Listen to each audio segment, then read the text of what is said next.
force, et cela est ici illustré dans la biographie du prophète Élisée. Alors, voyons ensemble comment les choses se sont passées. Je vais me permettre de faire une assez longue introduction sur le prophète lui-même. Nous connaissons très peu de choses sur la première partie de la vie d'Élisée. Il avait eu certainement des parents pieux qui lui ont donné un nom avec une signification spirituelle, car Élisée veut dire « Dieu est salut ». Il a passé sa jeunesse dans une famille aisée. Il a grandi dans un cadre rural, dans le domaine de ses parents, et il a participé à la vie active d'une exploitation agricole. Et comme les jeunes d'autrefois n'étaient pas différents de ceux d'aujourd'hui, qui rêvent d'avoir le permis de conduire, qui leur donnera, sinon la liberté, tout au moins un sentiment d'autonomie, eh bien Élisée, jeune aussi, a attendu avec impatience le moment où il aurait le permis de conduire le tracteur de l'exploitation familiale, en l'occurrence une paire de bœufs. Et en quelques années, il s'est élevé au niveau des plus habiles ouvriers de son père, au point que nous le trouvons ici en train de conduire toute une section de labourage composée de 11 ouvriers. Il met la main à la pâte, il fait le 12e et conduit lui aussi son attelage de bœufs. Son avenir est assuré, il n'a plus maintenant qu'à continuer l'entreprise familiale. À votre avis, quel âge devait-il avoir? Cela n'est pas dit dans la Bible.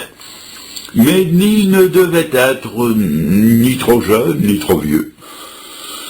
Il n'était pas âgé, car il n'avait pas encore, semble-t-il, de charge familiale, mais il était quand même assez âgé pour prendre des décisions importantes. S'il s'en réfère à ses parents pour partir, et cela nous montre qu'il était encore assez jeune, il n'écoute cependant que son propre conseil pour abattre une splendide paire de bœufs, puis casser la charrette et en faire du feu. Cette initiative nous montre qu'il avait atteint une certaine maturité et une indépendance qui n'est pas celle de la prime jeunesse. Voilà donc campé notre personnage. Ni trop jeune, ni trop vieux. C'est, je le sais, une réponse de Normand, mais je n'en ai pas d'autre. Voyons maintenant quand et où l'appel de Dieu lui a été adressé. Je remarque que ce n'était pas un jour de sabbat. Ça aurait pu l'être. Ce n'était pas dans une assemblée extraordinaire. Ça aurait pu l'être. Ce n'était pas un jeudi de l'Ascension, comme aujourd'hui à Pont-de-Beauvoisin en Isère. Ça aurait pu l'être. Ce n'était pas dans une réunion missionnaire, ce n'était pas lors d'une réunion de prière. Ça aurait pu l'être. Ce n'était pas au cours de la pause repas. Il ne rêvassait pas à des choses supranaturelles. Il n'a pas eu une extase. Il n'a pas entendu des voix. Et il n'a pas reçu une vision particulière. Remarquez que ça aurait pu l'être. Ce n'était pas dans aucune de ces occasions-là. Non, il travaillait au labour des champs. Il a reçu son appel pendant la tâche quotidienne. Et c'est très important, parce que cela veut dire que pour Élisée, Dieu n'avait pas à arranger des situations spéciales, ni à lui préparer des décors extérieurs particuliers. Dieu connaissait ses dispositions intérieures, il était disponible depuis longtemps, Dieu pouvait venir le chercher n'importe quand et n'importe où. Il était prêt. Est-ce que nous sommes prêts à la visite inopinée de Dieu? Le Seigneur est venu le prendre derrière la charrue, comme il a pris David derrière le troupeau, comme il a pris Pierre et Jean à leur filet de pêche, comme il a pris l'évangéliste Moody dans son magasin de chaussures, comme il a pris Charles Studd à son université. Dieu est venu sans crier gare, comme dans le cas de Lévi qui était au bureau des recettes, la plume à la main. Le Seigneur est venu et lui a dit « Suis-moi ». Et avant qu'Élisée ait eu le temps de se rendre compte de quoi que ce soit, un homme qu'il savait être le prophète Élie est venu vers lui et d'un geste ample, sans s'y reprendre à deux fois, il a jeté son grand manteau sur ses épaules. Il ne lui a fallu qu'une seconde pour comprendre l'immense portée de ce geste. Dieu le choisissait pour être le successeur du plus grand prophète d'Israël. Je fais maintenant une parenthèse d'application pratique pour notre temps. Mes amis, aujourd'hui, il y a aussi des successions à prendre. Des missionnaires ont atteint et dépassé l'âge de la retraite, et ils continuent, vaille que vaille, sur le champ de mission, attendant quelqu'un qui va reprendre des postes devenus vacants ou en train de l'être. Qui va les reprendre ? Quand je pense aux évangélistes itinérants qui parcourent nos pays francophones, il y a aussi des postes qui bientôt seront vacants. Selon la norme des choses, j'ai atteint et dépassé les 2/3 de ma carrière d'évangéliste. Les missions partout clament leurs besoins d'enseignants qualifiés sur les champs de mission. Des médecins, des infirmières remplissent 1,5 fois un horaire normal. D'excellents conducteurs sont repris auprès de Dieu.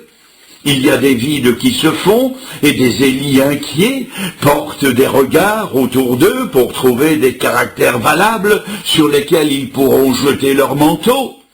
Dans nos églises et assemblées, des responsables, des diacres, des anciens, des pasteurs, des moniteurs passent. Et qui va les remplacer ?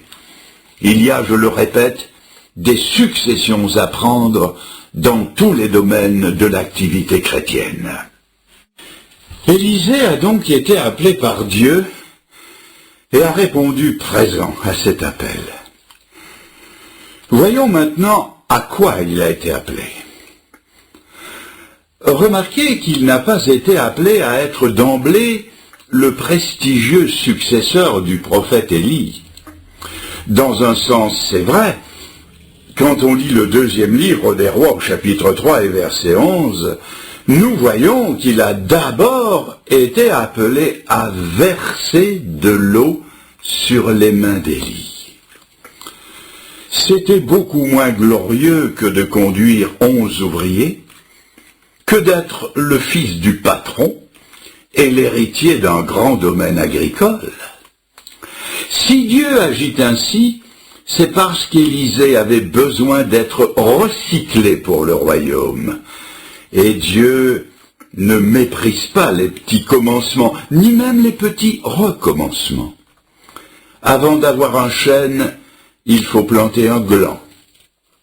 Quand un homme naît dans ce monde, il vient comme un nouveau-né, comme une petite chose fragile. Nous n'imaginerions pas qu'un bébé devienne adulte dans 24 heures, ce serait un monstre.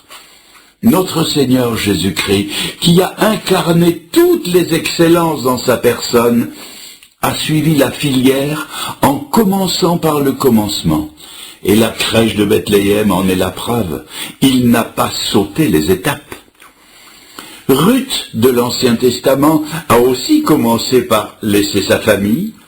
Elle s'est adonnée à des petites tâches comme glaner dans les champs, et ce n'est qu'après qu'elle est devenue l'épouse du très considéré Boaz. Élie aussi, avant d'être nourri par les anges, a été nourri par les corbeaux. Et quand il est à Sarepta, le grand repas miraculeux a commencé par un peu d'eau, un morceau de pain, un petit gâteau, et ce n'est qu'après que l'abondance est venue. Quand il a demandé la pluie et qu'il est allé sur le Carmel, qui s'est mis à genoux et s'est mis à prier, il l'a fait 7 fois, et à la 7e fois le nuage chargé d'eau s'est pointé à l'horizon. Mais pour commencer, il n'était pas plus grand que la paume d'une main. Dites-moi, mes amis, de quoi Dieu se sert-il pour confondre les choses fortes? C'est l'Épître aux Corinthiens qui nous répond, de celles qui d'abord sont faibles. Et avec quoi confond-il celles qui sont sages? Avec celles qui d'abord sont folles? Et celles qui sont, ne les confond-il pas avec celles d'abord qui ne sont pas?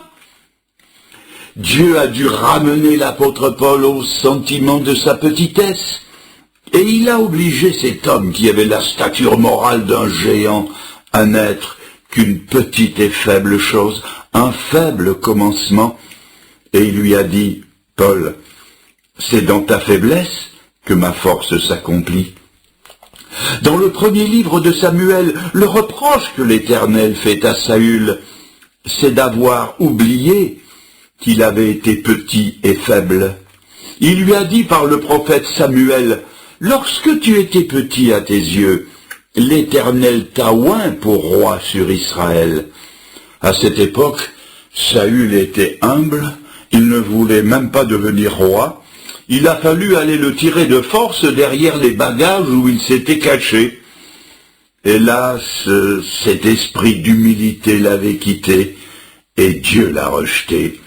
Dieu s'est alors choisi un autre roi dans la famille de Jessé qui avait 8 fils. Quelle prestance avaient les 7 premiers, au point que Samuel, le voyant, n'y a rien vu. Dieu voulait le 8e, le plus petit, l'adolescent. Et c'est de ce petit jeune homme que Dieu a fait un grand roi. Et il le lui rappellera plus tard son petit commencement en lui disant « Je t'ai pris derrière le troupeau ». Moïse aussi était trop grand pour Dieu. Il avait été élevé à la cour du Pharaon dans toute la sagesse des Égyptiens. Il a dû tout recommencer, tout, en gardant les troupeaux d'un autre, ceux de son beau-père. Et nous aussi, nous sommes trop grands. Notre chair se croit trop grande. Notre moi est très important, trop important.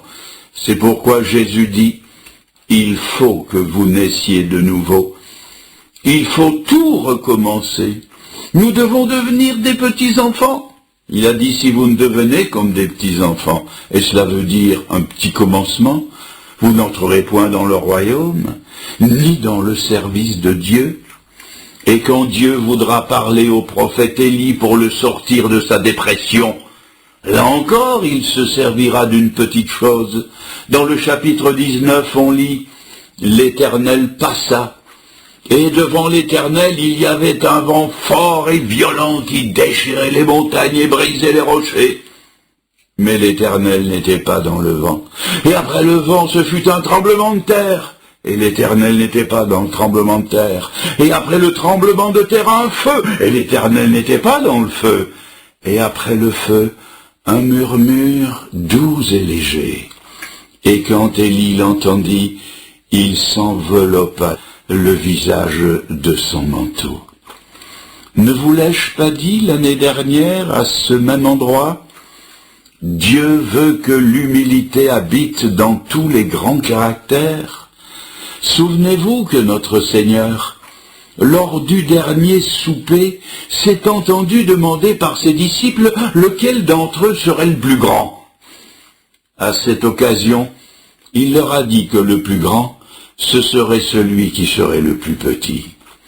Et comme Élisée a versé de l'eau sur les mains d'Élie, le Seigneur, lui, a versé l'eau et lavé les pieds de ses disciples, répondant ainsi à leurs questions par une démonstration pratique.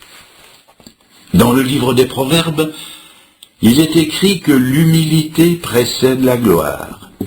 C'est le chemin qu'Élisée devra suivre et que devra suivre aussi quiconque voudra servir le Seigneur. L'une des plus belles phrases de la Bible se trouve dans le prophète Michée au chapitre 6 et au verset 8. « On t'a fait connaître, ô homme, ce que l'Éternel demande de toi, c'est que tu pratiques la justice, que tu aimes la miséricorde et que tu marches humblement avec ton Dieu. » 3 choses. Que tu pratiques la justice, 1. que tu aimes la miséricorde. 2. Que tu marches